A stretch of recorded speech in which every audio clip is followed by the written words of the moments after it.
और मेवात के अंदर कानून को अपने हाथ में लेकर के मकानों को ढहाने का काम किया जा रहा है।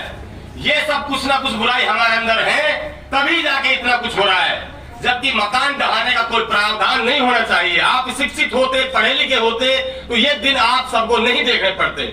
उस मकान के अंदर वो मासूम बच्चा भी रहता है जिस बच्चे को कोई होश नहीं है। उस मकान के अंदर वह अम्मा भी रहती है, बूढ़ी बुजुर्ग, जो 5 टाइम की नमाज पढ़ती है। उस मकान के अंदर वो आदमी रहता है जो भ्रष्ट, बेईमान और देश में टकलुकाटी कर रहा है। उसके लिए स्वयं सजा मिलनी चाहिए जो आदमी गलत कर रहा है, ना कि किसी के घोंसलों को, किसी के मकानों को तोड़ा जाए। इस पर कौम हमारी बुज़दिल बनी हुई है। और जब मैंने ये आवाज उठाई तो कोई बोलने वाला नहीं था। मेरे घर पर 4-5 गाड़ियां पुलिस की रेड डालने गई। इस दौर में इससे पहले जो दौर था वो दौर हमें बहुत बुरा लगा था। यहाँ विधानसभा में उसका विरोध किया, उससे ज्यादा और यहाँ बुरा उसमें कटे पे नमक गिर गया। तो मैं ये कह रहा हूँ, आप लोग सब लोग मजबूत बढ़ो, आप आगे बढ़ो, आप डर को निकालो।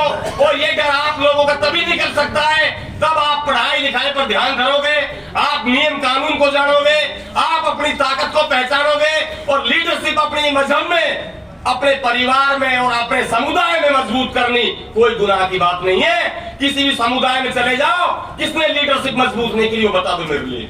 SC/ST ने मजबूत नहीं की, दलितों ने मजबूत नहीं की, या फिर गुर्जरों ने मजबूत नहीं की, जाटों ने मजबूत नहीं की, या किसी और समाज ने मजबूत नहीं किया हो, पंडितों ने मजबूत नहीं किया हो। लीडरशिप आप सबसे बड़ी कमजोरी मुझे नजर आती है तो मेवात के अंदर आते। मेवात के अंदर कोई मानने को तैयार नहीं किसी चीज को। और मेवात के अंदर जो बढ़ चढ़कर बात करने का, मेवात के हक के लिए बात करने की हिम्मत रखता है, उसको दबाया जाता है, उसके खिलाफ हजारों लोग खड़े हो जाते हैं। तो मैं यही कहूंगा कि आप सुधार करो। और ये घटनाएं दिन प्रतिदिन जो हमारे लिए मिल रही है, ये हमारे जैसे नौजवानों पर, हमारे खून पर सहन नहीं होती। हम लोग नहीं चाहते कि हम ईमान वाले हैं, हम हराम हल्ले का खाएं। हमारी किताब में नहीं लिख रहा कि हम दूसरे के घर में फांसी लगा करके हम अपनी मौज मस्ती लें।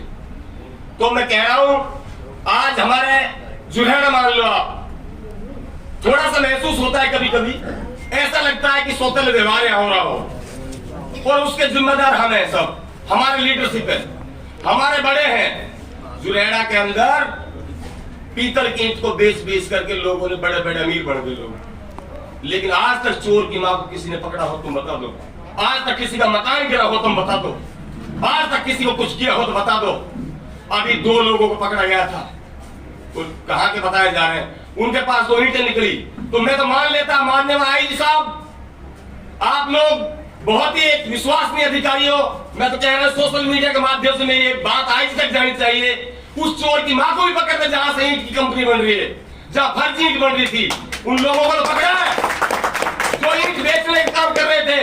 लेकिन वो चोर भी पकड़े जाने चाहिए थे जिन्होंने ईंट को, जहां से ईंट को खरीदा गया है, जहां ईंट का फर्मा है, जहां पूरा सबूत मिलता और जहां से ईंट के नाम पर पूरी मेवात को बदनाम किया गया।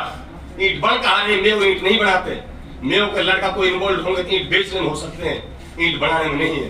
तो मेरा हाथ जोड़ के निवेदन है, आप नमाज भी पढ़ते हो, आप मजबूत भी हो और अल्लाह पाक इनसे अल्लाह ताला लीडरशिप पर ध्यान न करके आप इस पर ध्यान करो, मुस्तकबिल के लिए काम करना है, मुझे लीडर नहीं बनना।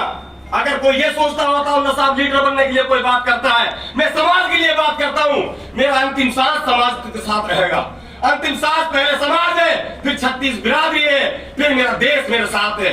मैं समाज को मजबूत करने का सबसे पहला काम मेरा होगा इंशाअल्लाह ताला। इतनी बातों को कहकर जय हिंद, जय भारत।